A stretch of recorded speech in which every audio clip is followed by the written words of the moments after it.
Bonjour à tous et bienvenue dans ce nouvel épisode de fin de séance. Aujourd'hui nous sommes le 9 mars et avec Arnaud Decaze, Jean-Yves Rabault et Camille Rutherford, nous allons parler des Hommes du Président, un film que vous avez choisi sur la page Facebook de fin de séance. D'ailleurs j'en profite, n'oubliez pas de liker la page Facebook, de la partager, de dire à tout le monde qu'il faut écouter ce podcast dès qu'il y a un nouvel épisode qui sort, vous nous aiderez beaucoup. Et puis également, voilà, comme je le répète souvent, d'aller nous noter sur le recensement d'iTunes, puisque on peut y mettre 5 étoiles et des petits commentaires sympas, et c'est grâce à ça que ça permet au podcast d'être connu et recensé sur Google. Donc n'hésitez pas. On a également le Twitter et l'Instagram de chaque petite photo, chaque petite affiche et poster des films que l'on analyse. Et j'ai totalement oublié de me présenter, #animateur de merde, je m'appelle Areski Sugar et je fais un peu de stand-up. Donc je vais en profiter pour faire un peu d'auto-promo puisque le jeudi 23 mars, je serai à l'université Paul Sabatier à Toulouse pour le What the Fuck Comedy Club qui est présenté par l'association OEO, qui est une association d'étudiants en orthophonie, qui va utiliser justement les profits de cette soirée, alors c'est que 5€ la place, je vous rassure, mais qui va utiliser donc ses profits pour un projet de solidarité internationale, probablement pour aider des petits Africains comme moi à mieux parler.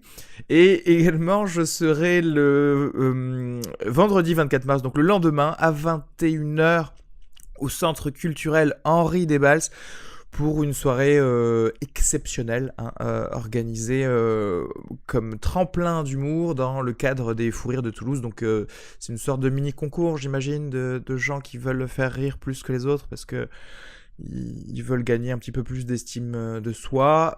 Donc merci de venir et de m'applaudir, clairement. Allez, sans plus attendre, on va pouvoir passer au podcast Les Hommes du Président. Bonne écoute à tous, gros bisous.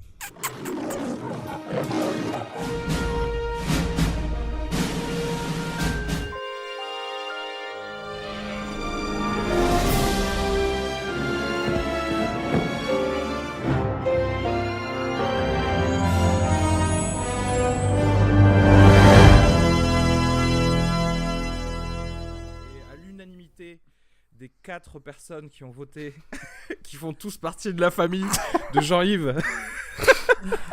Ce qui est vrai, hein. Ouais, ce qui est vrai. Écoutez, je tiens à dire, d'abord, je me félicite pour cette victoire aux primaires fin de séance, déjà, dans un premier temps. Et deuxièmement, j'aimerais dire que, voilà, j'aime ma femme. Voilà, j'aime ma femme. Et je tiens à dire aussi qu'elle n'a absolument pas été rémunérée pour ce travail. Elle l'a fait... Voilà, tout ce que j'avais à dire. Et victoire cinglante, puisque 4-0-0-0. Voilà, donc aujourd'hui, on va voir All the President's Men, Les Hommes du Président en français. Un film de Alan J. Pakula, avec Dustin Hoffman, Robert Redford, Jack Warden, entre autres. C'est un film qui est sorti... Pardon, j'ai l'impression que j'atteins la puberté là. C'est un film qui est sorti le 22 septembre 1976 en France. Je pense qu'il a dû sortir en début d'année aux États-Unis. Le synopsis du film, alors je vais vous le lire tel qu'il est sur Allociné. En 1972, 5 hommes sont arrêtés pour avoir pénétré par infraction dans l'immeuble du Watergate, où se situent les bureaux du Parti démocrate. Alors que l'affaire est présentée comme un simple fait divers, 2 journalistes du Washington Post, Carl Bernstein et Bob Woodward, décident de pousser l'enquête qui les mènera vers les plus hautes sphères du gouvernement.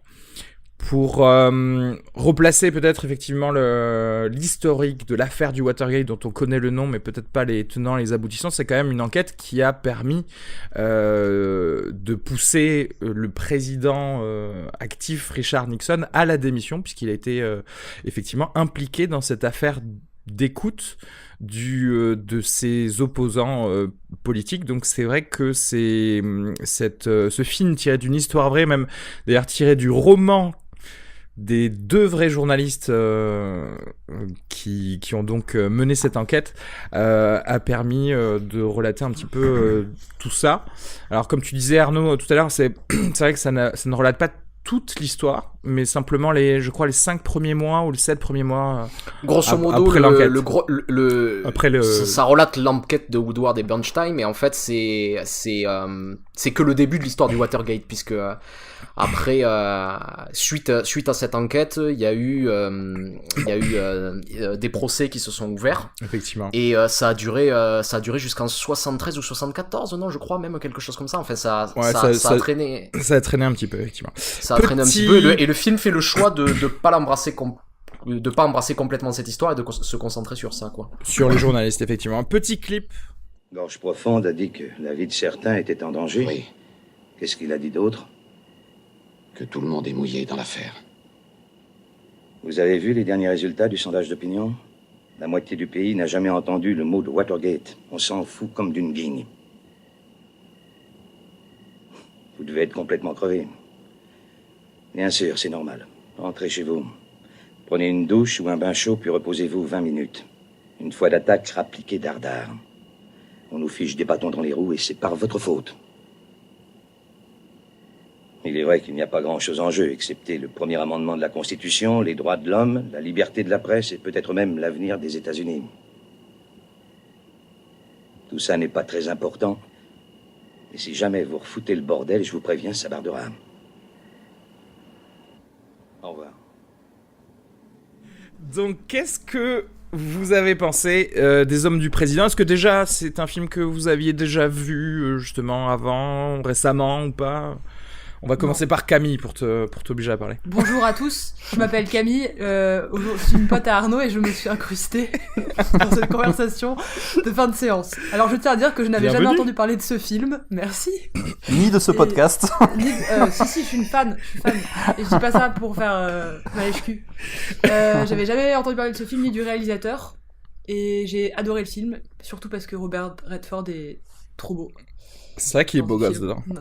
C'est vrai qu'il a un putain de style avec sa mèche de cheveux blondinette à Brad Pittienne. Exactement, ouais. On pense tellement à Brad Pitt quand on le voit jeune, c'est fou. Beau gosse. Alors moi j'aimerais juste dire un truc qui est assez marrant, je sais pas dans quel cas les gens sont comme ça, mais moi j'avais vu La Classe américaine avant de voir ce film. Du coup, ce qui est marrant, c'est que c'est assez long de se détacher de l'image de Peter et Steven. Alors, juste, il faut expliquer, La Classe américaine, c'est un film de détournement qui reprend des extraits de vieux films américains pour les redoubler, pour leur faire raconter n'importe quoi, et vraiment la matrice du film, le film qui est le plus présent et qui sert de fil rouge à tout ce détournement, c'est Les Hommes du Président. Et du coup, pour toi, Jean-Yves, c'était surtout Peter et Steven, quoi. Ouais, c'est ça. Et du coup, c'est très drôle parce que moi, j'ai vu et revu La Classe américaine, donc il y a des moments où je m'attends à des transitions qui ne viennent jamais, et du coup, je suis très déçu, mais du coup, finalement, je suis obligé de me mettre dans le film. Et bon, après, ça, c'est pour la blague, parce qu'après, une fois que tu rentres vraiment dans l'histoire, tu passes assez vite outre ça, mais c'est assez étrange d'être habitué à quelque chose. Et d'ailleurs, je sais pas est-ce que c'est vraiment les doubleurs, c'est les mêmes en VF? Ce sont les mêmes doubleurs en VF, ouais, que donc La je Classe pense qu'en américaine. VF, ça doit être abominable de voir ce film en VF, ça doit être impossible, quoi. Si t'as vu La Classe américaine. Ouais, c'est clair. Tu te dis, mais c'est pas ça qu'il dit dans cette scène, normalement. Oui, du coup, attends, c'est un film que t'as vu, du coup, après la Classe américaine, mais est-ce que c'était un film que t'avais déjà vu avant de le revoir, justement, ou avant de le voir pour ce podcast? Oui, je l'avais déjà revu et je l'avais adoré comme je l'ai adoré à nouveau ce moment-là. Pour plein de raisons, mais j'aime bien. Moi, j'aime bien le côté documentaire que ça. J'aime bien le côté rentrer dans la vie de ces deux journalistes et puis vraiment ce petit travail d'orfèvre à l'ancienne un peu. Ça a un côté un petit peu rudimentaire, tu sais, le petit calepin, le petit téléphone, on gratte du papier, ça ravive des passions de journalisme, et je trouve que c'est vraiment le film qui donne envie de faire ce job, quoi. Je trouve ça vraiment, ça vend du rêve, quoi. Ouais, surtout au début quand il dit Yeah, I'm just going to polish it. Ouais. Au début, il y a un dialogue, c'est trop, ça donne trop envie de savoir écrire des articles. Ouais. C'est la phase du polishment. C'est vrai que c'était pas mal aussi, enfin bon, pour le coup ça relate l'histoire vraie, mais c'était pas mal d'avoir vraiment ces deux personnages différents qui sont quand même des journalistes beginners, Mais il y en a un qui est beaucoup plus beginner que l'autre, et donc c'était intéressant de voir comment l'un qui connaît peut-être un peu plus les rouages va avoir des intentions, tu sais, plus émotionnelles, et l'autre va être plus axé sur les faits et absolument la recherche des faits. Et au final, je trouve que, alors moi, c'était effectivement pas un film que je découvrais. Ça fait partie de j'ai l'impression que tous les films oldies but goldies, c'était que des films que j'avais vus quand j'étais plus jeune sur cinéma, tu vois. Et ouais, clairement, je l'avais aimé. Je pense que je l'ai encore plus apprécié à ce visionnage-là, parce que forcément ça me fait penser à des choses récentes dans l'actualité, ou même dans le journalisme actuel, ou même justement dans les écoutes actuelles. Mais j'ai adoré le rythme en fait de l'enquête, parce qu'en fait tu pourrais être noyé dans plein de noms, dans un suivi de je vais voir telle personne, de fausses pistes ou des choses comme ça. Mais justement, ça nous fait vraiment vivre la minutie du travail de ces deux gars qui, quand ils devaient rechercher ou le numéro de quelqu'un, n'avaient pas Google, quoi. Et tu vois, et tu te dis, tu sais, à un moment, il y a une scène où il prend un annuaire et ne serait-ce que savoir quel annuaire tu dois prendre pour savoir que c'est l'annuaire du Minnesota, de Minneapolis, pour trouver le gars. Et après, il le trouve et toi, t'es là, tu fais « Yes ! Bien, ouais !» Alors que de notre, mais c'est marrant justement de voir tous ces mécanismes qui aujourd'hui se font en accéléré, c'est-à-dire à taper le nom sur Google et t'aurais le numéro tout de suite. Mais c'est marrant de le voir comme ça disséqué dans un film, et pour disséquer ça, t'es obligé de faire des films d'époque, j'ai l'impression. C'est le genre de choses qui serait très difficile de montrer aujourd'hui, cette recherche par Google, quoi, juste. Google, ouais. Enfin, ça serait beaucoup trop anecdotique. Ouais. Il y a aussi... il y a quand même... c'est vrai que tu disais, on rentre dans la vie de ces deux personnes, Jean-Yves, mais c'est vrai que... Enfin, il y a pas du tout de vie privée, en fait, de ces gens-là. On voit vraiment que leur travail. Et je trouve que pour, justement, que des successions d'une seule enquête...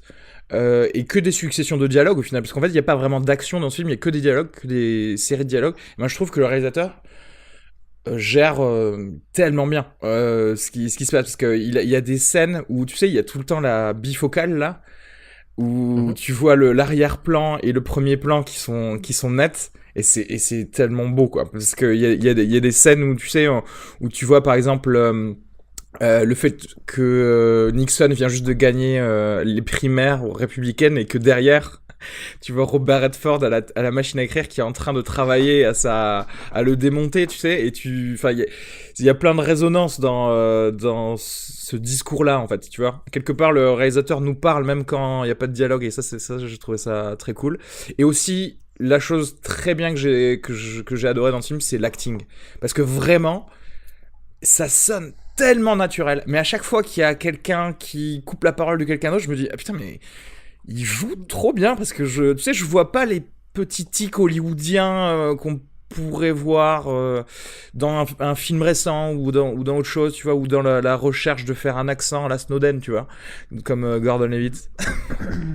J'aimerais revenir sur plusieurs éléments dont tu as parlé. C'est déjà, en fait, je suis d'accord, et c'est un choix que j'aime beaucoup, le fait de montrer ces deux journalistes presque comme des moines soldats, quoi, quelque part.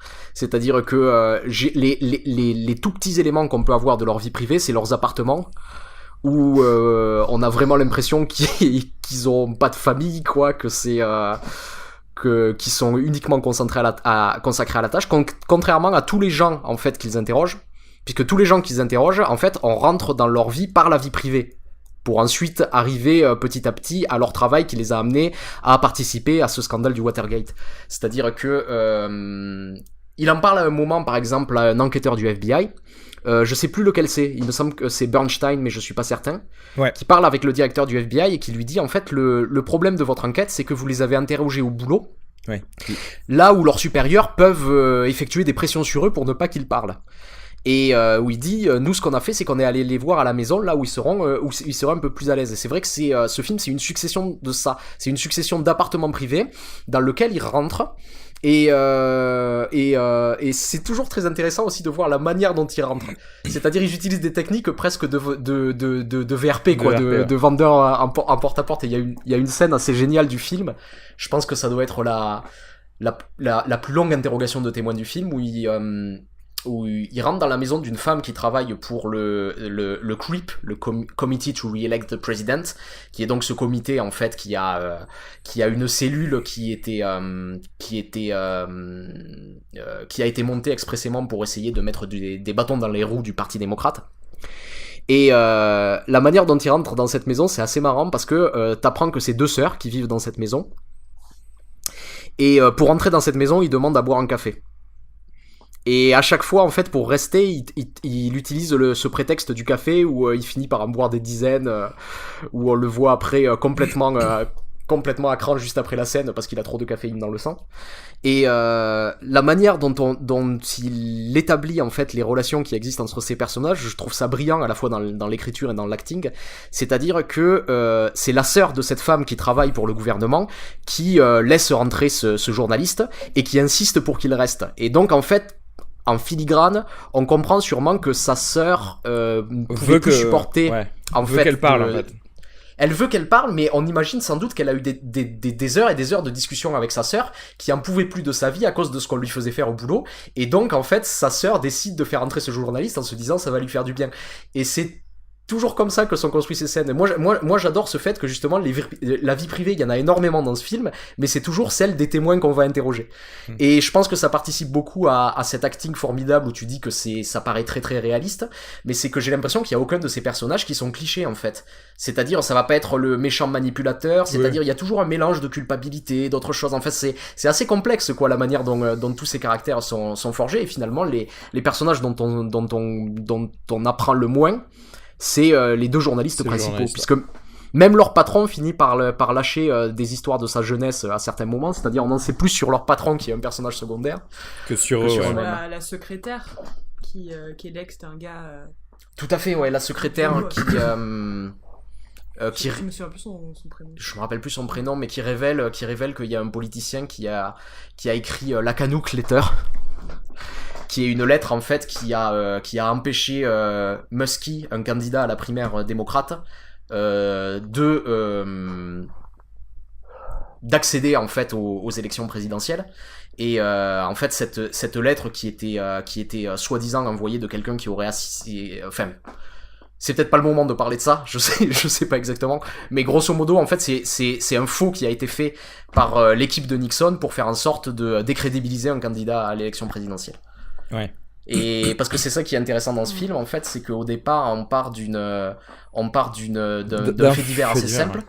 Et en fait, on se rend compte que c'est beaucoup plus large que ça. C'est-à-dire que c'est ce qu'on retient généralement du Watergate, c'est-à-dire les écoutes illégales, et ça va beaucoup plus loin que ça, quoi, en fait. Et ce film montre, ils sont surpris en permanence de découvrir en fait que ça va toujours plus loin que ce qu'ils imaginent, quoi. Ouais. Ouais, d'ailleurs, enfin, il y en a un qui aimerait bien que ça aille très loin. L'autre on a la petite idée, mais il veut vraiment s'en assurer, et c'est ça qui est intéressant, c'est que, en plus, contre toute attente, justement, ils y arrivent forcément, puisque ça fait le résultat. Il y a des trucs dont vous voulez parler, que vous avez aimé particulièrement dans le film ou pas, Camille? La mise en scène. On en parlait avec Arnaud hier quand on a revu le film. Les figurants, déjà. Tous ceux qui jouent des journalistes. Ouais. Tous ces moments où on voit Robert Redford au téléphone, on a regardé après cette séquence tellement c'était bien, et on les voit derrière dans leurs faits et gestes, dans leurs allers-retours. Ouais. Enfin, à mon avis, c'est des comédiens, ça peut pas juste être des figurants, ou en tout cas le réalisateur il a trop géré, parce que comme tu disais tout à l'heure, l'acting il est parfait. En fait, ça m'a fait penser un peu à Spotlight.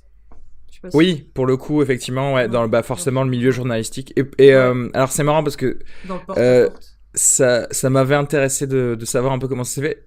C'est effectivement des comédiens, les figurants, parce que Robert Redford a dit qu'ils avaient tenté de tourner ça dans le vrai centre du Washington Post, mais les journalistes ne pouvaient pas faire semblant qu'il n'y avait pas de caméra. Du coup, ils étaient obligés de partir à Los Angeles. C'est drôle. Et ouais, non, mais c'est vrai que Ouais, c'est vrai que c'est du bon travail. Moi, j'aurais juste un petit truc à dire sur j'ai l'impression que en arrivant sur le dernier quart du film, justement, le rythme qui était pas mal dont je parlais, c'était un peu essoufflé. En fait, j'ai l'impression qu'il reprenait un petit peu les mêmes façons de faire qu'il avait fait pendant tout le début du film, et que c'était pile le moment où justement il fallait changer, et il fallait peut-être arriver tout de suite vers son dénouement, quoi, tout bêtement. Donc oui, je pourrais pas vous dire exactement. C'est justement vers la mise en cause du vice-président, justement. Là, j'ai trouvé que c'était un peu, je sais pas, un peu plat, mais parce que pendant tout le film, je m'étais dit, c'est peut-être du 4,5 miam, 5 miam, tu vois. Et là, ça m'a... et là, quand c'est arrivé à ce niveau-là... Dit-il en croquant son cheeseburger, quoi. Et quand c'est arrivé à ce niveau-là, j'ai fait... non, c'est pas aussi bien que ce que je pensais. Mais je sais pas. Voilà, ça... Écoute, ça m'a fait perdre 0,5 miam pour moi. Ouais. Tout simplement. Jean-Yves, je sais pas si t'as quelque chose à dire. Ouais, moi je voulais juste, du coup, c'est pour rebondir un peu sur ce que t'as dit au début, Arnaud, mais moi j'aime énormément, et ça a pas mal de leçons à donner pour la suite, parce que c'est un film de 76, et déjà à cette époque, enfin voilà, il y a ce film a l'intelligence de ne traiter qu'une partie, du coup, une partie de l'histoire, et du coup ça sert vraiment le côté où on prend le temps de regarder les choses, d'aller dans... Et c'est ça qui est marrant, c'est que combien de films après sont tombés dans cette erreur après dans les années 90-2000 de vouloir tout faire, tout couvrir, tout l'événement, alors que là c'est vraiment Ouais. cette intelligence à avoir un fragment du truc. Et je voulais juste parler un petit peu de la photo. En fait, c'est un truc qui m'a dérangé. Alors j'essayais de concilier ça. En fait, moi au début, je trouvais la photo assez décevante, voire souvent dégueulasse par endroits. Et du coup, je me suis dit, est-ce que du coup, c'est vraiment pour servir l'aspect documentaire, tu vois? Je me Ouais. suis dit, et je sais pas, d'un côté, je me dis, il y a tellement de films dans les années 70 où la photo était déjà super bien. Et je sais pas quoi en penser, je sais pas si j'arrive à pardonner la photo, voilà.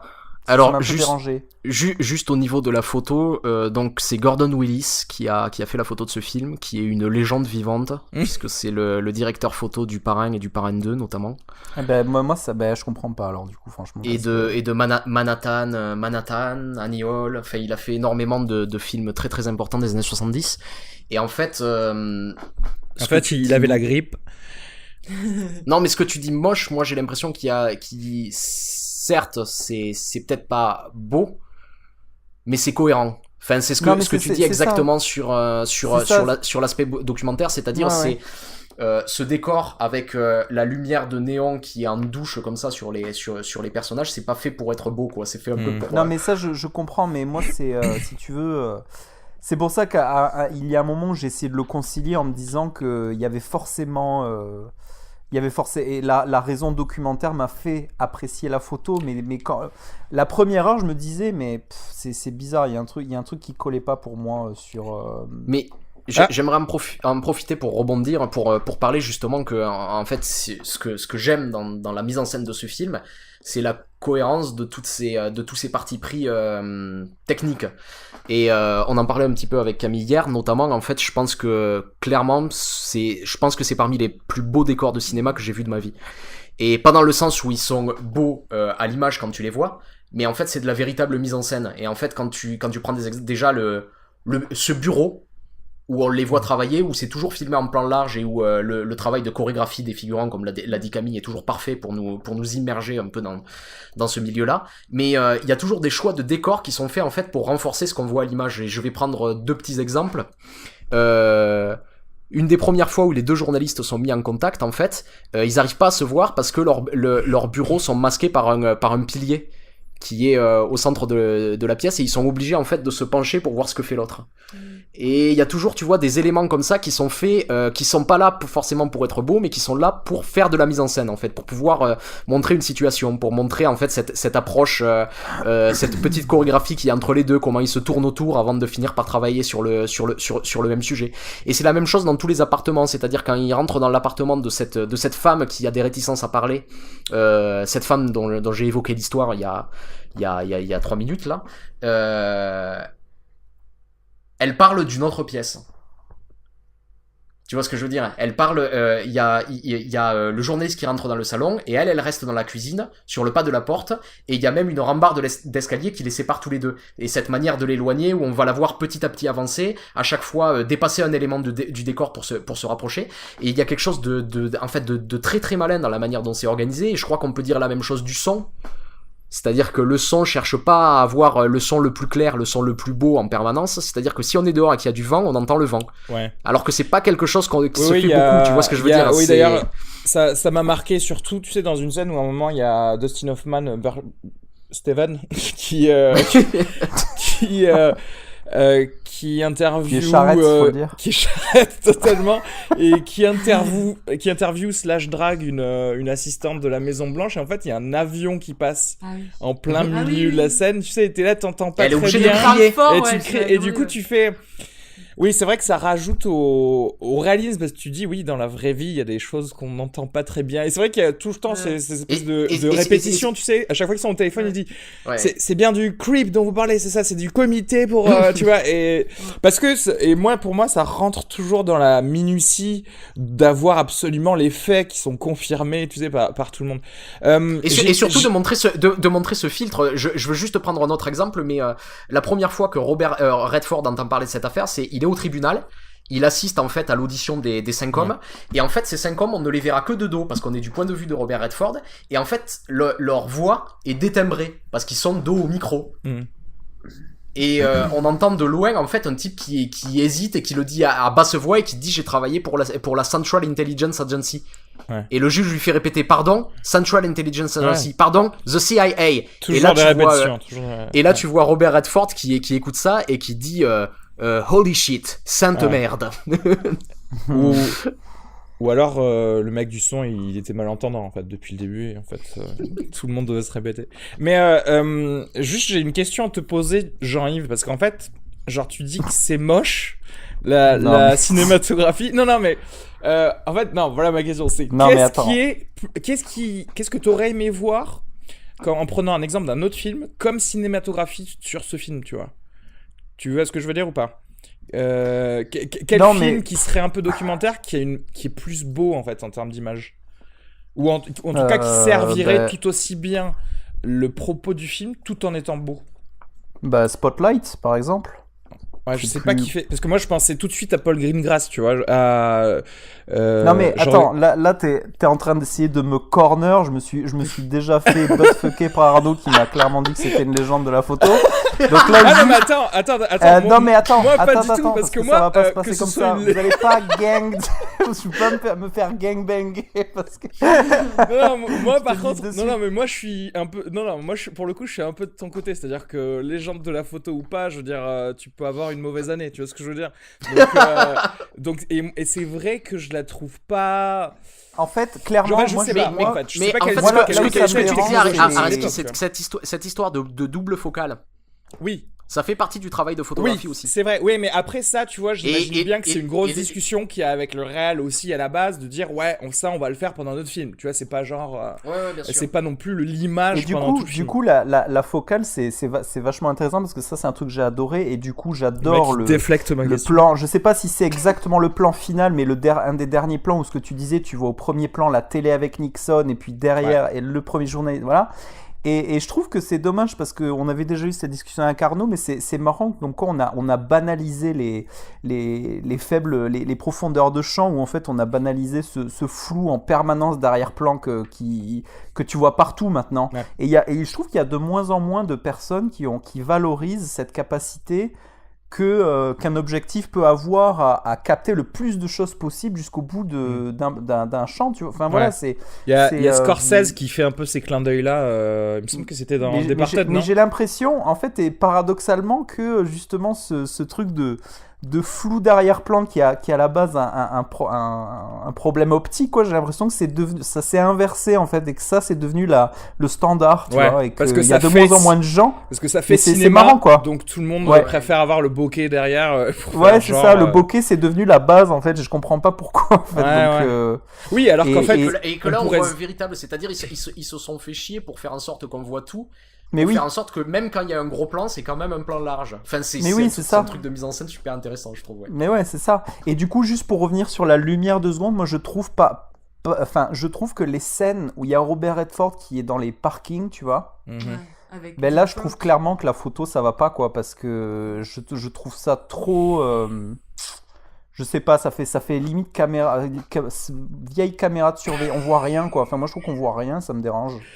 Bah, ouais, mais là aussi, bon, clairement, c'est voulu parce que c'est de gorge profonde. Oui. C'est d'ailleurs, c'est un film qui introduit plusieurs choses intéressantes qu'on connaît maintenant dans les films d'espionnage et tout ça. C'est le gorge profonde, le deep throat, le gars qui va te donner des indications, mais qui ne veut jamais être cité comme source, qu'on revoit dans X-Files. Et le truc de follow the money, tu sais, suis l'argent, que maintenant on voit tout le temps dès qu'il y a des films de narcs, des choses comme ça, tu sais, il faut suivre l'argent, c'est là que tu vas arriver au grand ponte en faisant ça, donc c'était pas mal quand même. C'est quand même un film cornerstone un peu dans tout ce qui est espionnage et enquête, donc c'est assez important. Et c'est vrai que sur ça, je suis d'accord, Jean-Yves, qu'il y a un truc un petit peu très artificiel dans la manière dont il cache les 3/4 du visage de gorge profonde aussi. Mais il faut dire que c'était un choix parce qu'à l'époque, on ne savait pas en fait qui était ce gorge profonde qui avait donné des informations à Woodward et Bernstein. Depuis, on le sait, il s'agissait de Mark Felt qui était le numéro 2 du FBI. D'accord. Oui, mais bon, ça change pas qu'ils ont choisi un acteur et qu'ils peuvent le filmer comme ils veulent, tu vois ce que je veux dire. Ah oui, non, mais je suis d'accord sur le côté un petit peu artificiel parce que où à chaque fois il se trouve comme par hasard dans un endroit où son visage va être aux 3/4 dans l'ombre, on n'a pas les yeux pour qu'on puisse lire les expressions sur son effectivement. visage. Ouais, bah du coup là je mets un point pour Jean-Yves, parce que toi tu parlais de cohérence dans la dans la photo, et en fait bah, du coup c'est pas cohérent si t'as des scènes où tu les stylises à fond et le reste tu fais quelque chose de très réaliste, tu vois ce que je veux dire ou pas? Ouais, en fait, ça sonne un peu. Mais bon, après, je t'avoue que moi, j'ai pas non plus été choqué par la. Après, je sais pas, j'ai un remaster Blu-ray sympa. Enfin, le son, c'est quand même du mono, hein, mais. Mais l'image est, j'ai l'impression, la meilleure que ce qui est possible de faire. Mais c'est vrai que j'ai pas été ni choqué par la beauté, ni par la mocheté de la photo. Et un truc aussi que j'ai bien aimé, je crois qu'on sous-estime là, tu sais, c'est un peu quand on dit il joue bien un gars qui lit un livre, et là je trouve qu'il joue vachement bien les gars qui sont au téléphone. Ah oui, complètement. Et je pense que c'est un truc qui est super dur à jouer, tu sais. Non mais c'est vrai, en plus, vous avez vu le film non-film de Quentin Dupieux? Ah oui, le premier film. Oui. Ouais, ça me dit un truc. Non, c'est juste, ça me rappelle parce qu'il y a une scène, en fait c'est un film sur la mise en abîme d'un tournage. Comme et à un moment, il y a une maquilleuse de cinéma qui dit au personnage principal: ah, ça m'énerve dans les films, les acteurs ils jouent toujours trop mal qu'ils sont au téléphone, et ça se voit toujours qu'ils jouent pas l'attente qu'il faut, l'attente exacte d'écouter l'interlocuteur, et là c'est vrai qu'ils le font trop bien. Ouais. Enfin, t'as vraiment l'impression qu'il y a quelqu'un à l'autre et non bout. seulement ils le font trop bien, mais en plus ils arrivent à rendre des scènes intéressantes où tu ne vois que un interlocuteur, tu vois. Tu ressens pas le besoin d'avoir le discours opposé. C'est vrai qu'il y a jamais l'autre bout du fil. Jamais. Jamais, à aucun moment, ouais. Non, ils sont hyper justes dans toutes leurs intonations, les onomatopées, tout est trop géré, quoi. Même quand j'y repense, là, il y a une scène où Dustin Hoffman se fait passer pour un collègue d'une secrétaire. Ah, il va être trop bien, cette pour l'attirer en dehors du bâtiment et pour pouvoir aller voir le patron. Trop un truc de jeu vidéo, tu sais. Vous voulez faire quoi? Attirer la secrétaire à l'extérieur pour rentrer. Mais même là, c'est intéressant parce que la caméra, elle reste sur la secrétaire et elle accompagne pas le héros Dustin Hoffman qui va dehors pour appeler, quoi. Ouais. Mais c'est tellement un film bourré de trucs et astuces de journalistes, tu sais, parce qu'il y a toutes ces techniques-là. Et il y a aussi la technique, tu sais, à la fin, c'était génial. À la fin, c'est comment avoir quelqu'un qui te confirme quelque chose que tu sais, mais sans vraiment confirmer, parce qu'il ne doit pas s'impliquer légalement. Tu lui dis, je vais compter jusqu'à 10. Si vous n'avez pas raccroché, c'est que vous êtes d'accord avec ça. Et si vous avez raccroché, c'est que vous n'êtes pas d'accord. Putain, c'est assez drôle. les petites Dustin Hoffman, c'est le roi des technicalités en fait dans ce film. C'est toujours. Alors vous voulez pas me dire les noms, mais je vais dire des lettres de l'alphabet et si ça correspond à ces initiales, vous faites. C'est le gars qui, si tu joues un jeu de plateau avec lui, va te trouver toutes les finesses des règles, tu sais, pour te Non mais c'est vrai, c'est le filou des deux, mais ce qui est marrant c'est que Robert Redford il apprend petit à petit et j'aime beaucoup aussi ces scènes où ils se mettent d'accord sur comment ils vont faire pour manipuler le type qu'ils vont interviewer et en disant vas-y je vais balancer qu'on sait cette information et on va voir comment il réagit et ça va nous confirmer ou non si c'est vrai ou pas. C'est des petits filous quoi. Et d'ailleurs c'est marrant, j'ai l'impression que c'est véritablement ça le sujet du film parce que c'est vrai que sur le scandale du Watergate lui-même, les informations qui nous sont données, faut s'accrocher quoi, hein, parce que c'est vraiment c'est une affaire complexe, ça part dans tous les sens, on nous aide pas tout le temps, on balance 50 noms à la minute, etc., etc. Ah ouais. Mais la manière dont le scénario est écrit, c'est-à-dire qu'on sait toujours par contre exactement où ils en sont de l'enquête et ce qu'ils cherchent en interrogeant un témoin. C'est important, ouais. Donc on a leur vecteur tout le temps. Très bien écrit quoi. Ouais c'est ça, on a le vecteur et même si à la fin on ne sait pas tout de l'affaire. Ce qui est pas forcément le but d'un film. En tout cas, on sait des choses sur le film dit énormément de choses sur la méthode et sur ce que c'est d'exercer un contre-pouvoir, en fait, ce genre de choses. Et je trouve que le film est super intéressant de ce point de vue. Ouais, le scénar, c'est quand même William Goldman, donc on est en train de parler du gars qui a fait Princess Bride. Donc à partir de là, ça peut être parfait. Et Hit d'ailleurs. Oui. Mais voilà. Grand scénariste, ouais. D'autres choses à rajouter, j'aimerais bien avoir vos miams avant qu'on je sais pas, qu'on parle, parce que moi ça m'a fait forcément penser à genre de l'actualité ou faire une comparaison avec des films actuels, mais j'aimerais bien savoir où est-ce que vous situez au niveau des miams pour ce film. Bon, je vais commencer du coup. Alors, c'est sur 5 miams. Hein. Ouais, tu dois, voilà. Moi, je mets 4,5. Elle connaît, c'est une fan. Elle connaît. Ouais, moi aussi, je suis une fan avérée. 4,5, ouais. Moi aussi. Moi, je vais mettre 4. Tu sais, c'est trop bien parce que pour les quand scènes de parking. Non, moi je vais mettre 4 aussi parce qu'il y avait une scène un peu trop longue d'une voiture qui roulait. Ça m'a fait chier à un certain moment. Bon, quoi qu'il en soit, je crois qu'on peut dire qu'il a le tampon fin de séance. Complètement. Et d'ailleurs, c'est un film qui a pas du tout vieilli dans la mise en scène en général. Enfin, tu le mets à quelqu'un qui n'est pas du tout habitué à regarder d'anciens films, rien ne va le gêner dedans. Ah ouais, c'est clair. Non, alors qu'il y a des films des années 70, alors qu'il y a des films des années 2000 même qui ont vieilli déjà, tu vois. Donc c'est quand même assez important de le dire. Si tu nous écoutes. Voilà. C'est Independence Day 2, c'est le film qui a vieilli 1 heure après sa sortie, tu sais. il est mort, c'est Benjamin Button ce film, sauf qu'il rajeunit pas, mais il est né vieux quoi. Il est né vieux, ouais. Il vieillit à mesure que tu le regardes, tu sais. Ça finit en un film muet. Mais je crois que la meilleure critique d'Independence Day 2, ça serait de dire je me suis senti vieilli en regardant ce film, quoi. Je suis ressorti avec une barbe.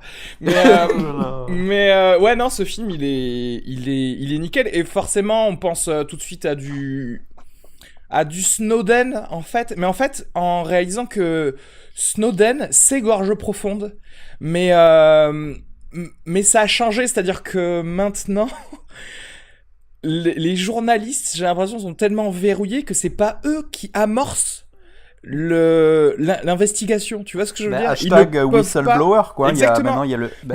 Mais le truc, c'est que maintenant, on est dans un monde où il faut avoir le whistleblower pour initier l'investigation, parce que sinon, toi-même, en tant que journaliste, on te donne pas à faire ça, quoi. Tu vois ce que je veux dire ? Ouais. Tu vas pas gagner ton argent à être dans un fait divers où 5 gars se sont fait arrêter pour cambriolage et continuer justement dans la haute sphère. Parce que j'essayais... Mais justement, ça sera intéressant de parler des films héritiers un peu des hommes du président pour voir en fait comment la fonction de journaliste a peut-être changé au cours du temps. Fais-le, hein, on est dans un podcast. Ouais, non mais... Ce sera intéressant plus tard peut-être quand on sera... Parce qu'en fait...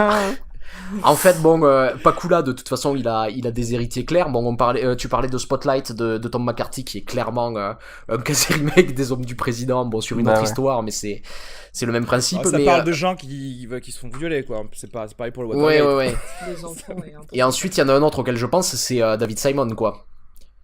Oui. The Wire, quoi. Tout ce qui est. The Wire, ouais, exactement. D'ailleurs, Follow suis l'argent.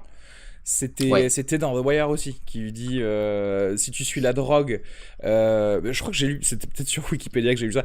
Si tu dis suis la drogue, tu vas trouver des addicts et des dealers. Suis l'argent et tu sais pas où est-ce que ça va te mener. Donc tu vois ça. Mais donc sur ces deux exemples précis en fait, dans la saison 5 de The Wire notamment, il y a une grosse partie qui est consacrée aux journalistes et c'est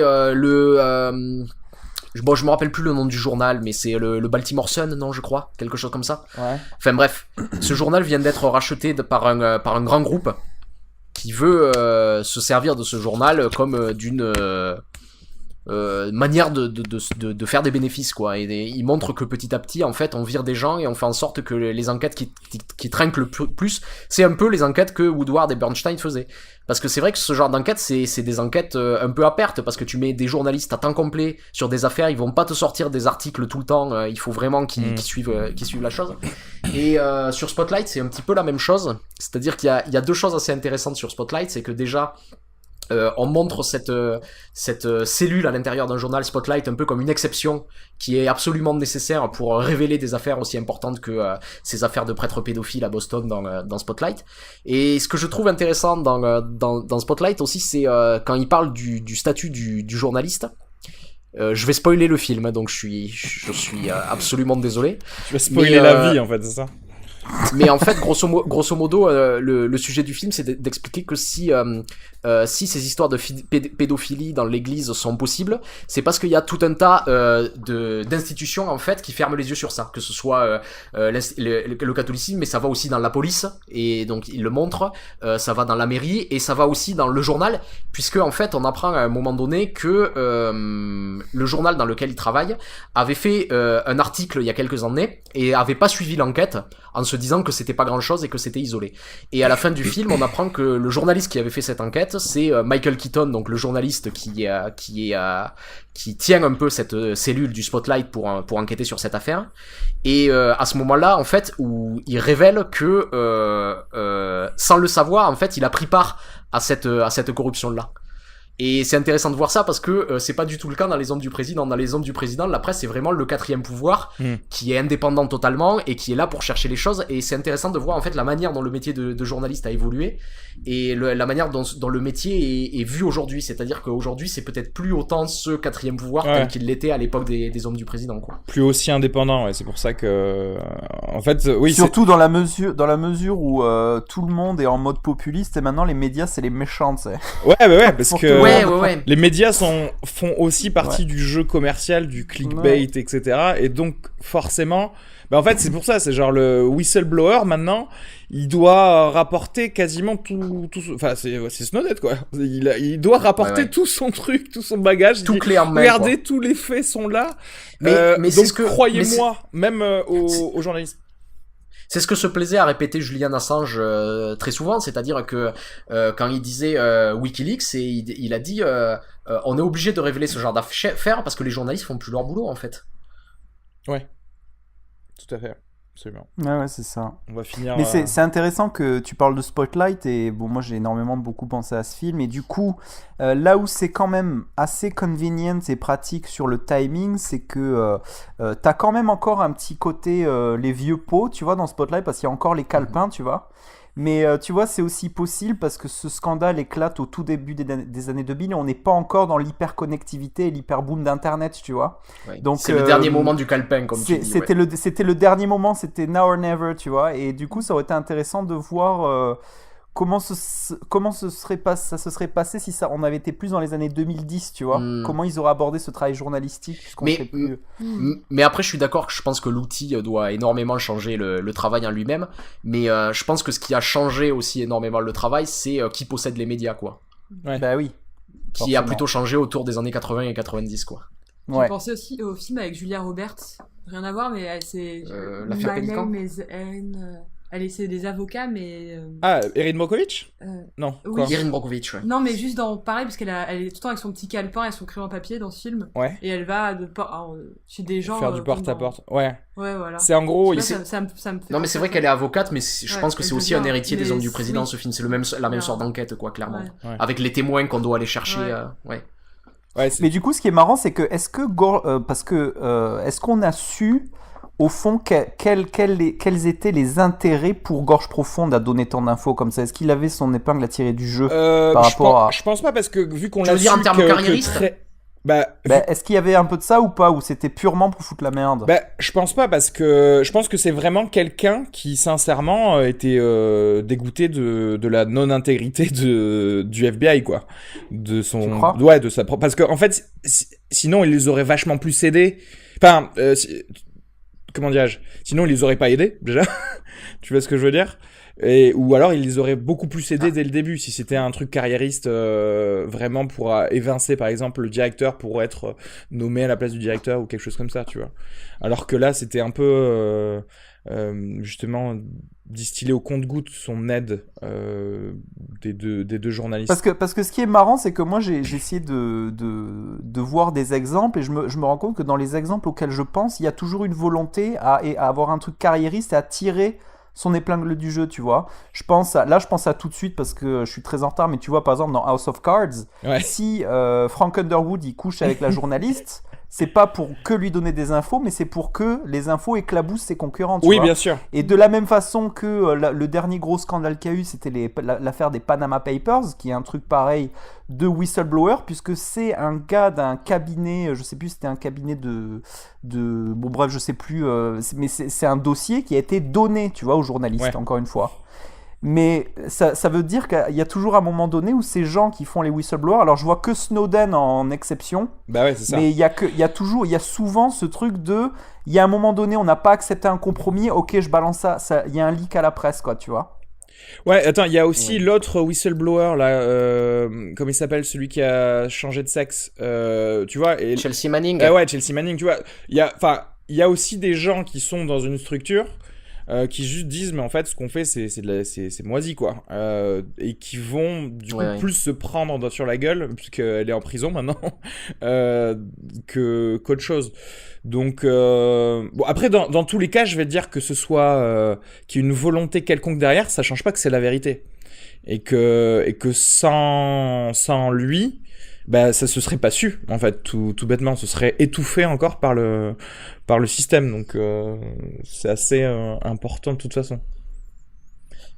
Mais en fait aussi, surtout aussi, ce que rappelle le film, c'est que on doit vraiment en fait la découverte de cette affaire à ces deux journalistes qui ont été opiniâtres et qui ont été les seuls à tirer les fils. Et en fait, tu te demandes combien il a pu y avoir d'affaires de ce genre qui n'ont pas été mêlées par des journalistes, quoi. Ouais, c'est ça. Ouais, c'est parce que tu vois que tout le monde était dedans, du FBI, la CIA. Parce que même le ministre de la Justice. Si c'était peut-être pas à ce point, mais cette idée, parce que donc rappelez l'affaire du Watergate, ce qui était scandaleux, c'est la manière dont ils ont pesé dans la vie politique du pays en choisissant quel candidat serait représenté pour les démocrates pour faire en sorte que Nixon ait le plus de chances possible de l'emporter face à lui. Et récemment, il y a eu quand même une affaire similaire avec Hillary Clinton et Bernie Sanders, quoi. Ouais.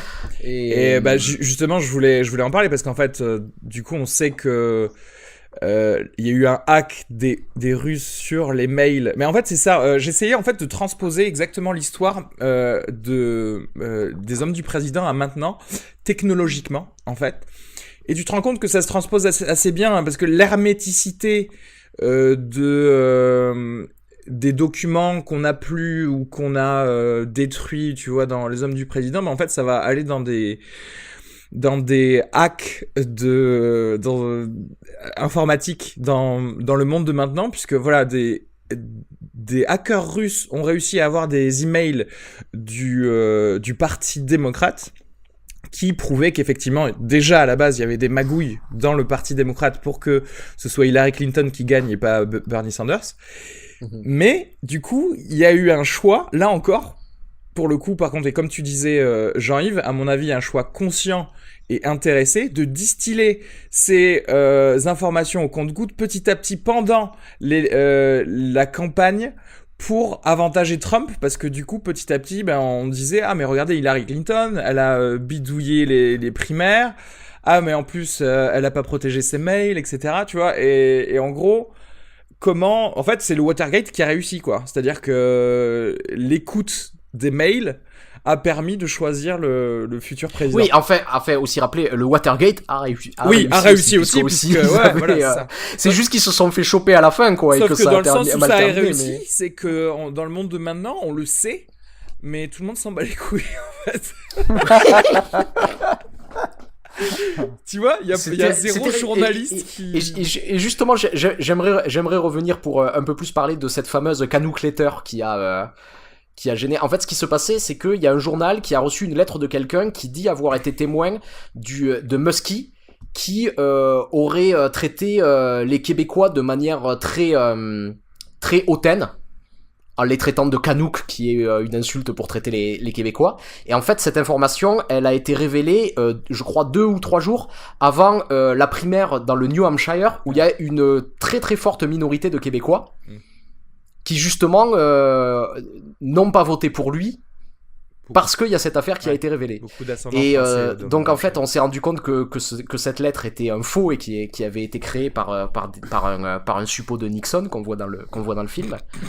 Et en fait, c'est intéressant de voir comment à l'époque un candidat en fait qui lâche un mauvais mot pour qualifier les Québécois, tout de suite il est mort. Et alors que j'ai l'impression que dans la campagne présidentielle française en ce moment, on s'en donne à cœur joie et ça pose de problème à personne, quoi. Ouais. C'est ça qui est hallucinant, c'est que nous, c'est le next level, c'est il y a le Watergate, il y a les gros dossiers, mais le gars il est là, hop, non mais il y a pas de souci, je reste en place. Oui, c'est ça. Avec Fillon qui fait non, je vois pas où est le problème. Il y a pas de problème, j'aime ma femme. C'est vrai que tu vois que dans l'administration Nixon, parce qu'à un moment tout le monde était dans le déni, en fait tout le monde était des Fillons, en fait tout le monde disait non, je n'ai jamais discuté avec ce journaliste, je comprends pas, je vois pas ce que vous voulez dire. C'est genre, en fait il a raison de faire ça, Fillon, parce que ça marche, quoi. Ça a failli marcher avec Nixon. Et en fait, c'est la vraie question, quoi. C'est que comment on a fini par être dans un système qui accepte ce genre de choses, quoi. Ouais. C'est probablement parce que on regarde pas assez les hommes du président, c'est pour ça. C'est ça. Non mais ce qui est fou, c'est que tu finis ce film et du coup le film était censé clôturer le truc. C'est bon, on vit dans un monde meilleur. Ils ont montré la vérité. Puis en fait finalement tu regardes les news et tu fais ah ok donc en fait ok 40 ans plus tard. Mais justement ce que tu dis c'est intéressant sur la fin des hommes du président et de voir comment ce genre de film finissent aujourd'hui. Et si tu prends la fin de The Wire ou la fin de Spotlight, c'est beaucoup plus mesuré. C'est-à-dire que à l'époque j'ai l'impression qu'il y avait cette entraîne du genre les journalistes on peut changer le monde et maintenant quand tu vois le même genre de film c'est beaucoup plus désabusé en fait. Ah oui c'est complètement dark et complètement genre ça se finit comme un documentaire Blackfish quoi, tous les heures vont mourir. Tu vois ce que je veux dire, c'est il y a aucune once d'espoir clairement genre tu finis par avoir un Snowden en Russie qui peut pas rentrer chez lui tout simplement quoi. Et qui va peut-être d'ailleurs être extradé en plus. Comme cadeau à Trump. Qui se termine cet été, non, je crois, quelque chose comme ça. Je sais pas. Ouais. C'est possible bientôt, en tout cas, je sais plus quand, mais c'est bientôt, ouais. C'est bientôt, genre les gars. Ministre de l'immigration. Ouais, non, c'est bientôt, j'ai vu son passeport, non. Ouais, c'est ça. Mais il est dit sur ce papier que c'est indéfini. Non, mais ça se finit bientôt. Il y a Poutine lui-même qui fait non, mais c'est terminé, je crois que tu rentres chez toi, non? Qu'est-ce qui se passe? Tu vas en prison, je pense. Ah, c'est ça. Est-ce que vous avez d'autres choses à raconter? Camille, parle-nous plus. Je crois qu'on va nous dire oui, c'est inadmissible. Trop d'hommes ont parlé dans ce podcast et on n'a pas laissé assez de place. Non, pas du tout. Je sais pas, qu'est-ce que je pourrais rajouter? Non, pas du tout. Peut-être la machine à écrire à la place de la machine à écrire. J'adore les films avec des machines à écrire.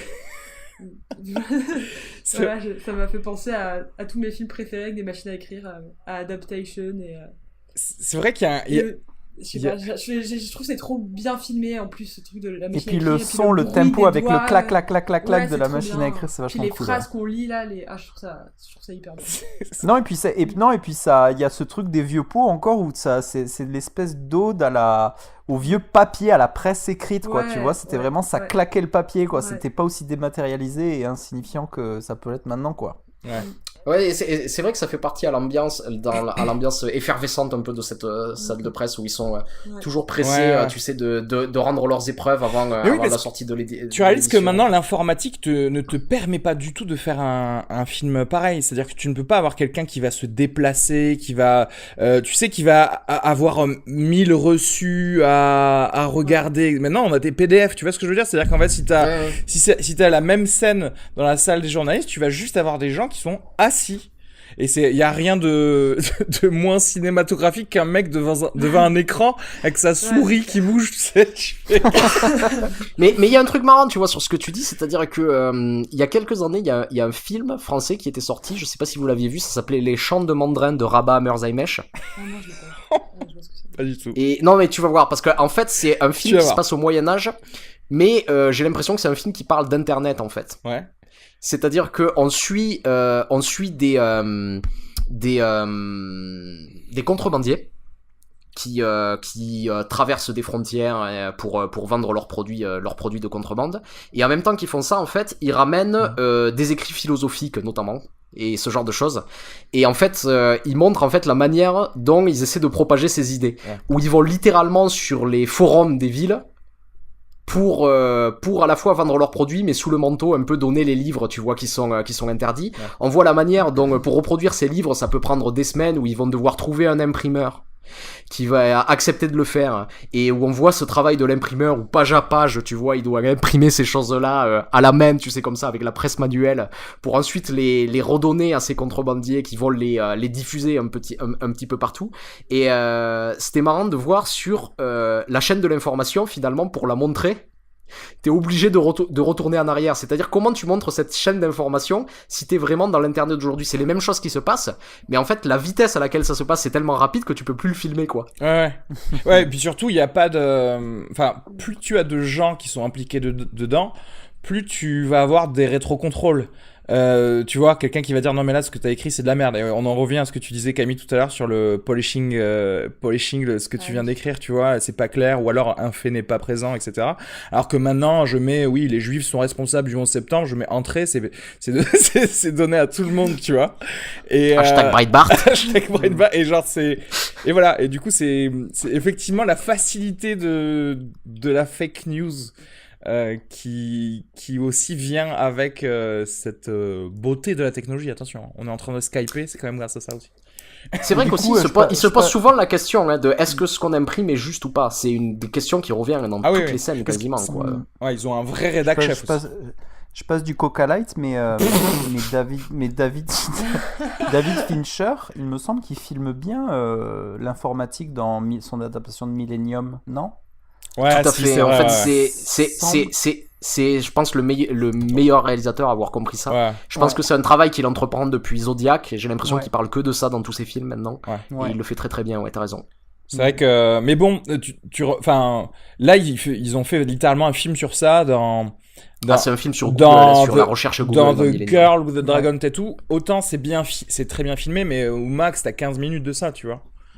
Ouais. Tu vois ce que je veux dire, mais ce qui est normal. Mais ce qui est intéressant, c'est que c'est des trucs d'affilée, c'est-à-dire que il y a des scènes littéralement de 5 minutes où ce n'est que quelqu'un qui fait des recherches Google.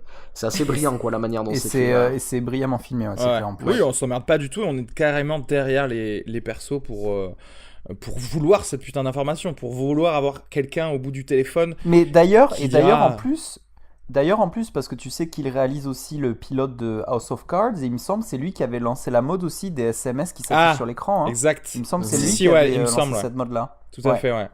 Mais c'est vrai que ce sont des vraies questions en fait qu'il faut se poser aujourd'hui, et il peut y avoir une certaine flemme des réalisateurs, tu sais, à se reposer sur la vieille imagerie. Oui. Sur comment on filmait à l'époque, c'est-à-dire que la machine à écrire, l'imprimerie, Tu sais, ces Ouais, rideaux ouais, d'imprimerie qui lancent l'édition, tout ça. s- C'est-à-dire, c'est des Stop images the qu'on a en press. tête. Ouais. On sait, et ensuite, tu vois les gens qui les vendent dans la rue. En fait, c'est des images qu'on a en tête, qu'on peut retrouver encore aujourd'hui, et que, en fait, il y a assez peu de réalisateurs qui se posent des questions sur comment on filme les nouvelles choses. Et d'ailleurs, mais aussi, il faut pas non plus tomber dans les néo mises en scène à outrance, parce que justement, on parle des textos qui s'affichent ou des trucs comme ça, et de nous faire un peu trop de typographie pour un oui, pour un non. Hashtag John Wick 2, hashtag Ouais, triple c'est X, tu vois. Ouais. Tu vois, enfin, bon, après, voilà, il faut être dans la mesure et dans la nuance et dans le talent. mais, mais c'est clair que... Mais c'est ça, en fait, il faut qu'il y ait des grands réalisateurs qui défrichent ça pour les médiocres, quoi. Ouais, c'est ça. Ouais, effectivement, ce serait important parce que mine de rien, là, quel film d'enquête on a eu récemment là, mais qui se passe récemment aussi, tu vois, qui se passe de manière Dans contemporaine. l'ère informatique, quoi, Ouais. tu veux dire. Ouais, donc pas Spotlight, mais post-Spotlight, tu vois ce que je veux dire. Et parce que et du coup les gens se disent ah c'est trop difficile à filmer, du coup on n'en fait plus, tu vois, j'ai un Mais peu il y a peur que ça. Snowden, il y a Snowden, quoi, mais... Non, mais c'est pas vraiment ouais, c'est pas vraiment de l'enquête. Tu vois ce que je veux dire? C'est quelqu'un qui Parce qu'on est du point de vue voilà. de celui qui... Ouais, Parce qu'il en fait, tu absorbe voudrais les du point de vue informations. du point de vue des enquêteurs, tu Et veux c'est dire, ça c'est le ça? truc, c'est qu'en fait, Ouais. quelque part, est-ce que aussi si tu faisais un film où il y a des enquêteurs dans le monde moderne, tu ne donnerais pas envie à des gens d'enquêter, tu vois, d'être la star. Moi, quand je vois Robert Redford et Dustin Hoffman, je me dis putain, j'aimerais trop, ouais, voilà, aller mettre des coups de poignard dans le système, tu vois. Alors que si tu le vois pas, Sans rigoler, ce film a vraiment été à l'origine de milliers de vocations de mais journalistes. j'imagine bien, tout comme Top Gun a été à l'origine de. Et d'ailleurs, il paraît de- qu'il le montre dans des écoles de journalisme aux États-Unis, certaines scènes, que c'est un espèce de truc au panthéon de être journaliste, c'est aussi être un peu comme Robert Redford et Dustin Hoffman dans. Ouais. C'est- Pour te dire, j'ai quand même lu la critique de ce film sur le New York Times de l'époque, donc de 76. Ouais. Et qui était quand même assez dithyrambique, alors que quand même c'est le rival principal du Washington Post, le New York Times, tu vois.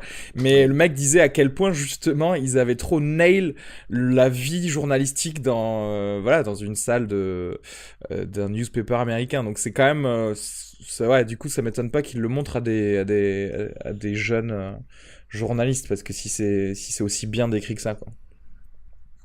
Mais alors, si je ne m'abuse, après je sais pas ce que ça va donner, mais je crois qu'il y a un film dans les tuyaux sur l'affaire Cahuzac. Ah ouais? Ouais. Ouais, et que du coup, en fait, on verrait du point de vue d'un journal purement numérique en plus. Ah ouais? Comment ça t'inquiète? Ça peut être intéressant. Si Ouais, c'est mais bien fait, ça peut être super, quoi. Voilà. Après, la question, ça va être, est-ce que vraiment on va être purement du côté du journaliste, ou est-ce que ils Alors vont je nous sais que faire de la c'est merde, quoi. adapté du bouquin de, je sais plus comment s'appelle le journaliste de Mediapart, donc, tu sais, qui a suivi d'accord. l'enquête, mais je sais que c'est adapté de ce bouquin, donc ça sera théoriquement ça sera ce point de vue qui sera adopté, quoi. Mais Ouais. Ok. Voilà, bon, ce sera à voir, quoi. Ce sera le futur du film d'enquête. Est-ce qu'on clôt les hommes du président pour que vous puissiez me donner vos Blu-ray picks of the month, ou vous avez d'autres choses à dire sur ce film? Bon moment en tout cas. Moi je le recommanderais à tout moment. Peut se regarder en Mais en pleine fait, ça, c'est élection, vrai- sans problème. vraiment parce qu'on a parlé ici genre un film sérieux, etc. Mais ça se mange comme un bonbon ce film, quoi. C'est vraiment un Ouais, complètement. Moi, franchement, c'est une régalade. C'est-à-dire que, tu sais, il y a des fois, j'ai pas trop envie j'hésite. Bah, tu sais, on en parlait avec Jean-Yves la dernière fois du never ending scroll qu'on a sur Netflix. Tu sais, à choisir un film à regarder, Ouais, parce que t'es ouais, peut-être ouais. pas dans Ouais. dans le mood qu'il faut pour regarder un truc. Tu veux un truc léger, mais tu vois. Et en fait, celui-là, ça passe crème tout en étant un très bon film, tu vois. Ouais. Donc, Ouais, c'est ça. et ouais, d'ailleurs, c'est vrai qu'on a sorti un exemple Spotlight, Yep. qui est un très beau scénario qui suit dans les pas des hommes du président, mais par contre, je trouve que la mise en scène de Pakula, elle est quand même un cran au-dessus de la mise en scène de McCarthy Ouais, dans Spotlight, quoi. J'ai trouvé sa gestion des plans assez ouf quand même. Il y a des choses que je trouvais belles, ouais.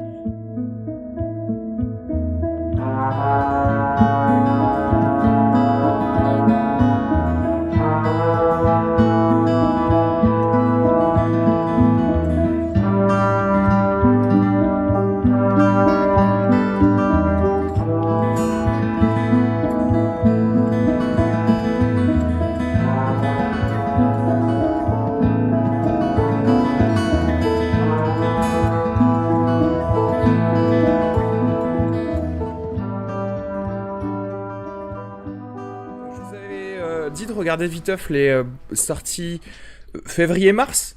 On va faire ça. De DVD Blu-ray et savoir qu'est-ce que vous achèteriez. Donc alors ou pour le découvrir ou parce que genre il vous a plu et que vous voudriez l'avoir dans votre Vous achèteriez. Qui achète des Blu-ray de nos jours en VOD ou en dématérialisé ou en qu'est-ce que tu as téléchargé quoi. Et c'est vrai que moi, c'est des perso, sorties moisies. J'ai pas mal de pics. Sur les pics à éviter à mettre à la poubelle. Si je vais commencer par là, je vais demander aux gens de vandaliser les DVD de Jack Reacher 2 si c'est possible. Genre partez à la Fnac, mettez là, un petit peu d'essence et brûlez ça direct. Non mais c'est ouf. Et puis, ne le faites pas. Hashtag légal. Ouais, on n'a jamais dit ça, on n'a jamais conseillé. Ah oui, c'est vrai, il faut que ce soit pas d'incitation à la haine. Je conseillerais parce que je l'ai vu très récemment et j'ai pas mal aimé. Je me suis mis à jour sur le Juste la fin du monde de Dolan, que j'ai trouvé très bien. Même si moi je suis vraiment désolé de dire ça, mais je trouve que Dolan est un peu overrated, il y a quand même des moments en fait de pure folie de mise en scène. Je pense notamment à la scène d'intro dans l'avion. En fait, on voit pas du tout qu'il est dans un avion, c'est assez fou. Et je partais très mal en fait parce qu'il y a dans ce film les deux actrices françaises que je déteste le plus, à savoir Marion Cotillard et Léa Seydoux. Donc c'était quand même compliqué.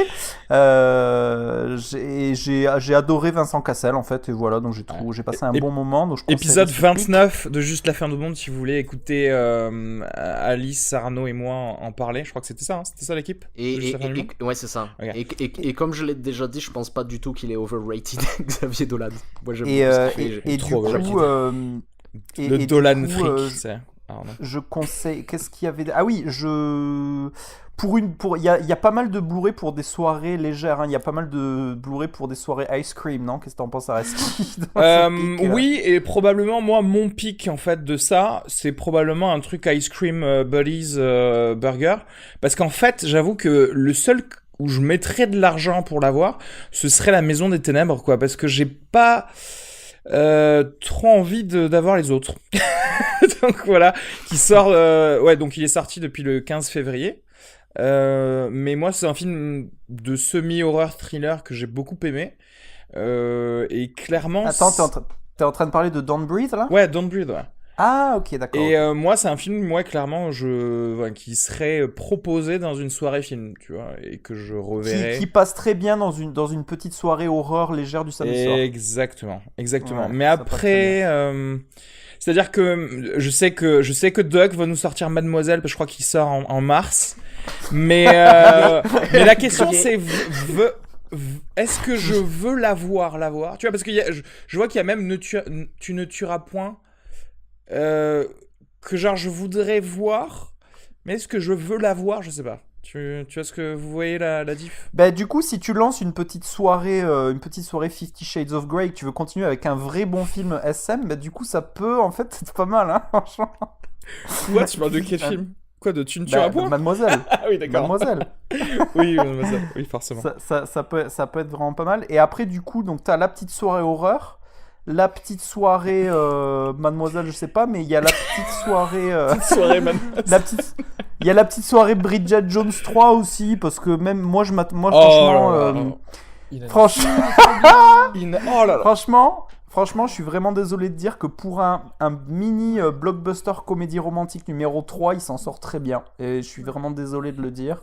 Mais juste pour... Emma Thompson qui est trop exceptionnelle en docteur trop drôle.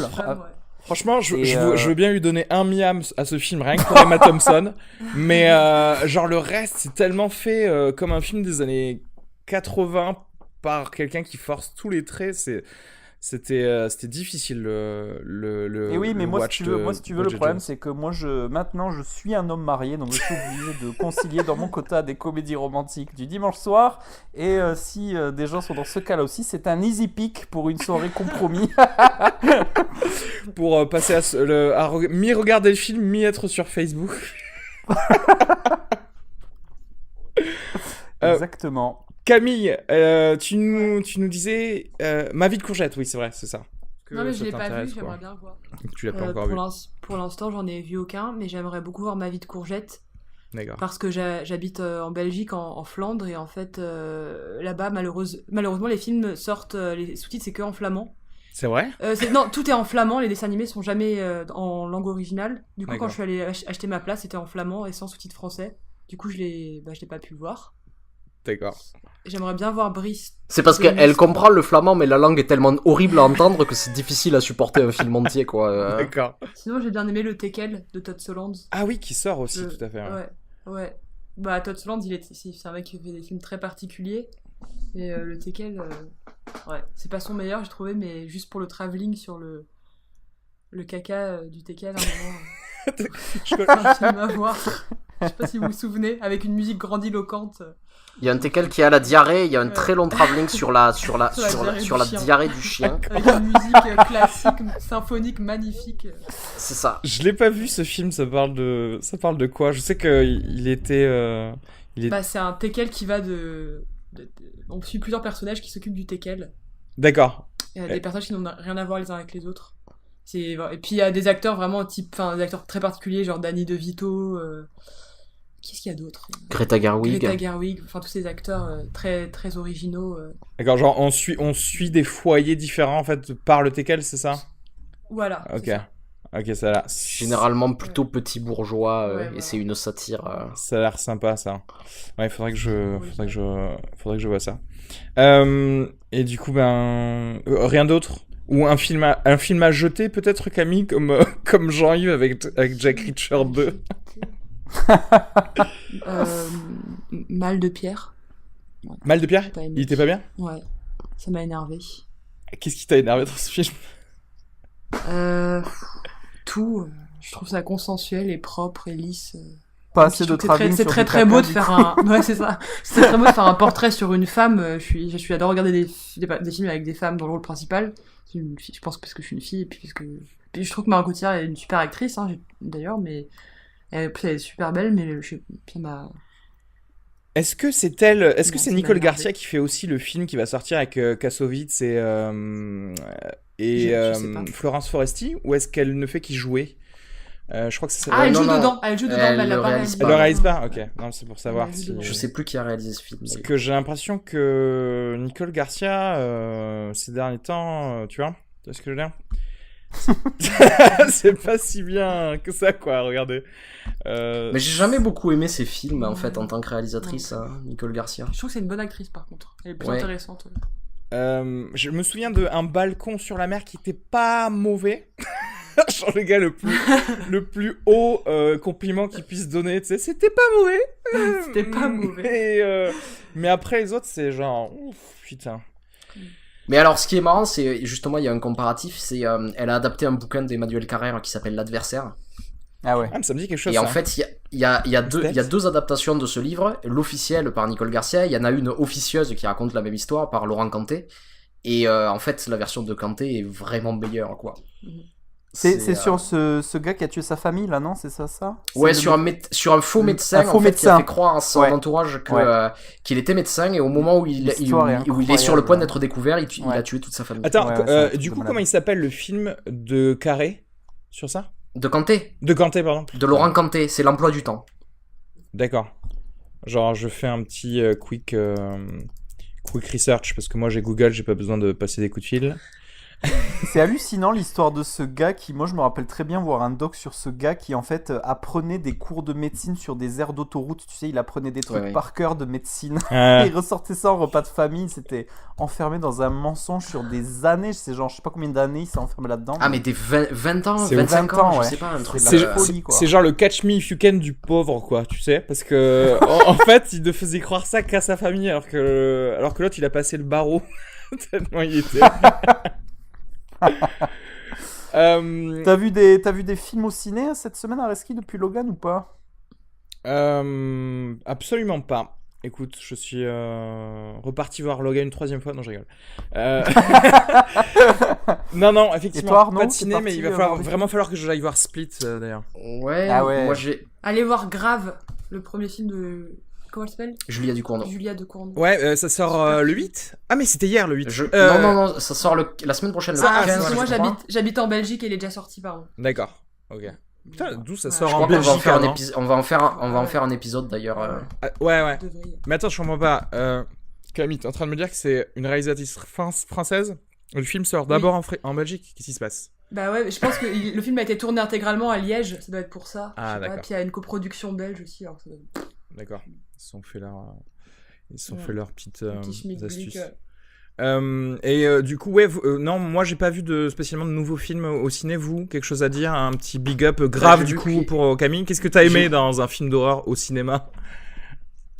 Bah c'est un film sur le cannibalisme. C'est hyper bien, quoi. Et puis non mais c'est vrai parce que je suis allée à une séance où la réalisatrice était là. Et elle expliquait que ce qui lui a donné envie d'écrire ce film sur le cannibalisme, c'est qu'elle dit quand on mord quelqu'un, elle dit il y a toujours ce moment où on a envie d'aller vraiment profond, d'essayer de toucher la chair. Elle dit à partir de là j'ai écrit ce film. Et franchement faut le voir, quoi. Non puis c'est quand même c'est incroyable, c'est l'histoire d'une jeune fille qui est étudiante qui va être vétérinaire. Elle a 16 ans, elle est surdouée, elle rentre déjà en école de vétérinaire, sa sœur elle fait des études de vétérinaire, ses 2 parents sont vétérinaires.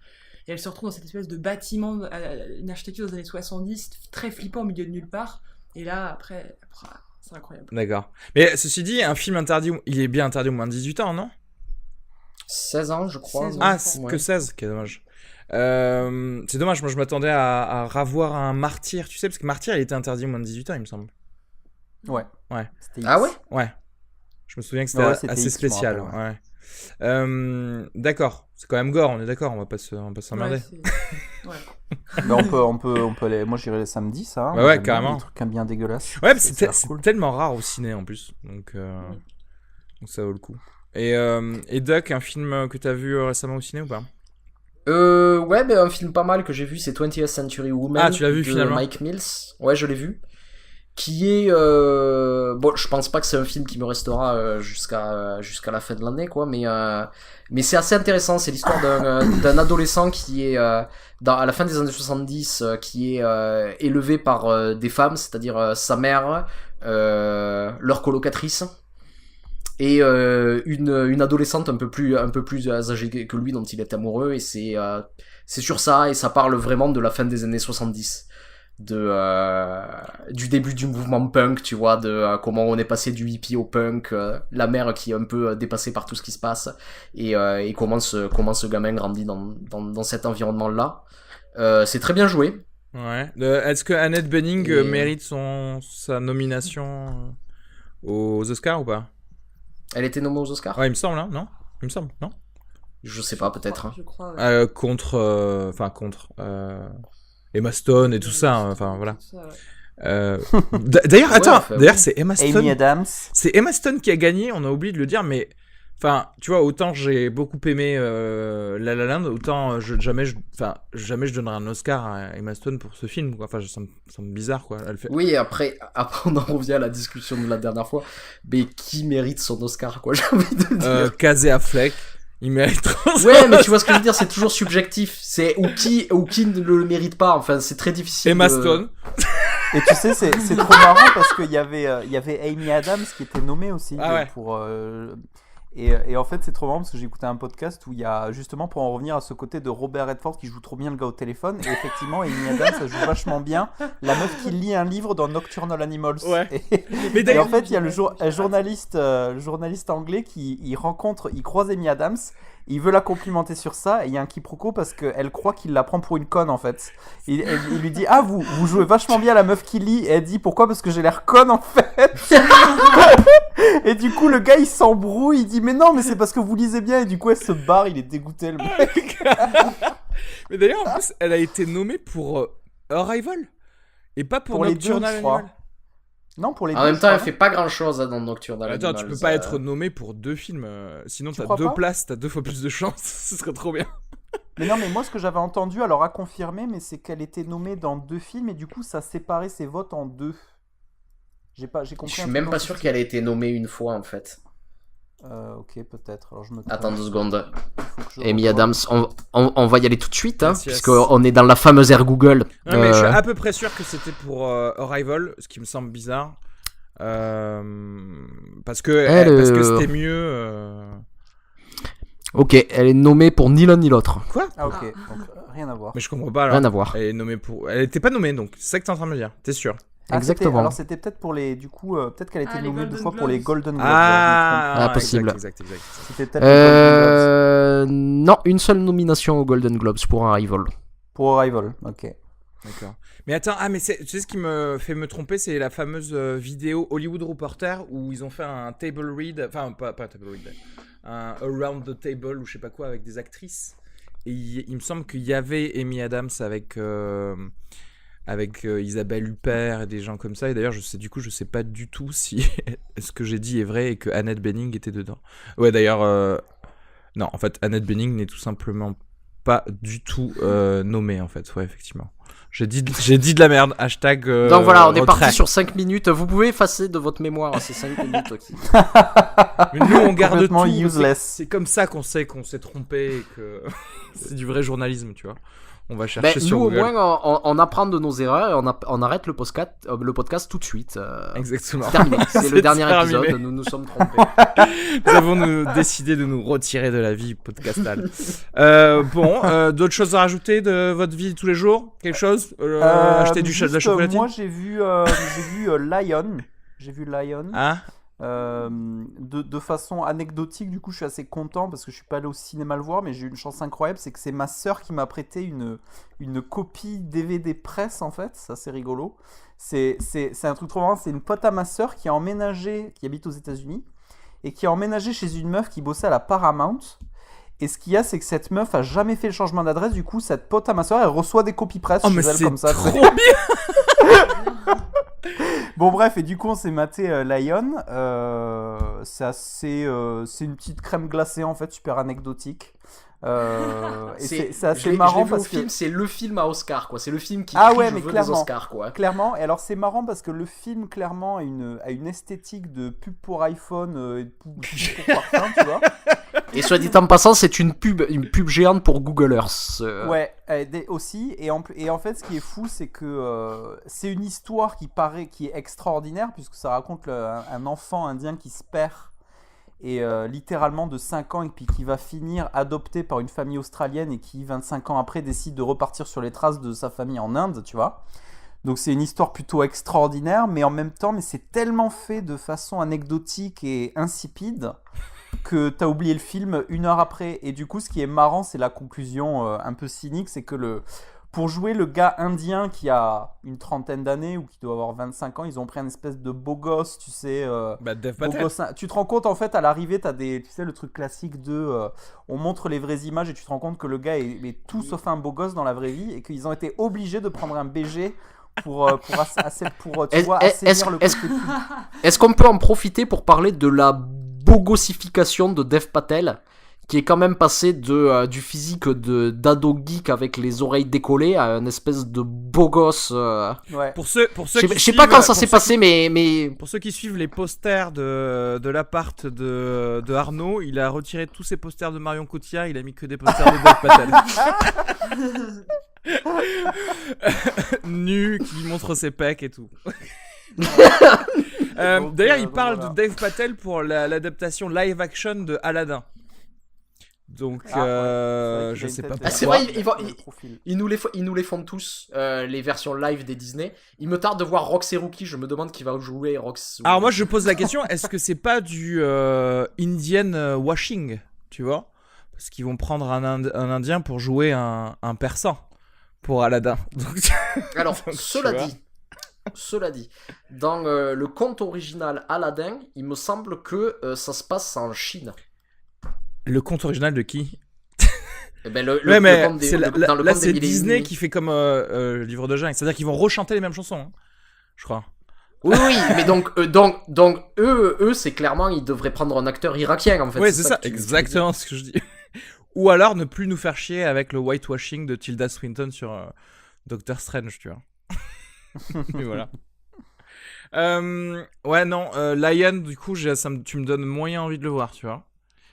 Genre. En Non, fait, mais après, ça se regarde, il est pas horrible Non, comme non, film, ça, quoi, non, mais clairement, c'est... c'est-à-dire que je l'ai regardé. Alors j'étais très mal à l'aise parce que ma lovely wife, elle avait passé une mauvaise journée, donc à partir de 5 minutes du film forward, elle a fait que pleurer tout le film, tu vois. Donc, C'est le j'étais meilleur un peu film mal à du l'aise. monde. J'étais un peu mal à l'aise parce qu'en fait, il se trouve que c'est assez fou. L'enfant qui joue le petit garçon de 5 ans, il ressemble vraiment énormément au neveu de Sophie, et c'est assez marrant, quoi. Et donc, du coup, elle se disait, et si c'était lui qui se perdait dans. Donc, du coup, non, mais voilà, mais c'est anecdotique, c'est pas nul en fait, tu vois, mais c'est clairement Oscar bait à fond, quoi, tu sais, la D'accord. belle histoire, l'adoption c'est cool, le monde est beau, on s'aime tous, etc., quoi. Ouais, d'accord. Ok. Très bien. Bon, bah, je pense que je vais terminer ce podcast, quoi. Je vais, par executive action, je vais dire que c'est terminé. Je vous fais tous des poutous. Abonnez-vous au podcast, allez aimer la page sur Facebook, allez nous mettre un commentaire sur iTunes. Donc faites-le et on vous dit à très vite, à la semaine prochaine pour un épisode sur Grave qu'on aura tous vu et on aura eu tous très peur au cinéma. Merci à tous Merci. J'ai bien aimé. et je vous dis à la semaine prochaine alors. Bisous, bisous, bisous. Bisous. Ciao. Salut.